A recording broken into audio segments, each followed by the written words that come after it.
પાટનગર દિલ્હીમાં વધુ એક વખત પાડોશી નોઈડાની સૌથી વધુ શાળાઓમાં બોમ્બ મુકાયા હોવાની ધમકી મળતા જ જબરી અફરાતફરી મચી ગઈ છે અને દિલ્હી પોલીસની બોમ્બ શોધક ટીમ સહિતની ખાસ ટીમો આ શાળાઓમાં પહોંચીને પ્રથમ વિદ્યાર્થીઓ સહિત તમામને સલામત કરીને હવે દરેક શાળાના ખૂણા-ખૂણાની તપાસ કરી રહી છે. આજે સવારે દ્વારકા સ્થિત દિલ્હી પબ્લિક સ્કૂલ અને બાદમાં અન્ય 9થી વધુ શાળાઓને ઈમેલથી આ પ્રકારની ધમકી મળી હતી. દિલ્હી પોલીસે પહેલાં આ દ્વારકાની શાળાને પહોંચીને તરત જ ઇમારત ખાલી કરાવી હતી અને ત્યાં જ એક બાદ એક શાળાઓ પણ આ પ્રકારની ધમકી મળતી હોવાના અહેવાલો આવતા જબરી અફરાતફરી મચી ગઈ હતી.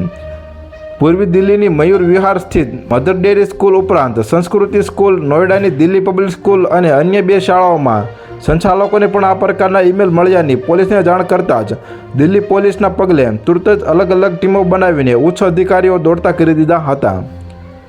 તો હાલ અત્યાર માટે આટલું મિત્રો. ફરી મળીએ નવી અપડેટ સાથે. તે પહેલાં વિડીયોને લાઇક કરી ગુજરાત ટોપ ન્યૂઝ ચેનલને સબસ્ક્રાઈબ કરો અને પાછળ આવેલું બેલ આઇકન પણ દબાવો જેથી તમને નવી નવી ખબરો મળતી રહે.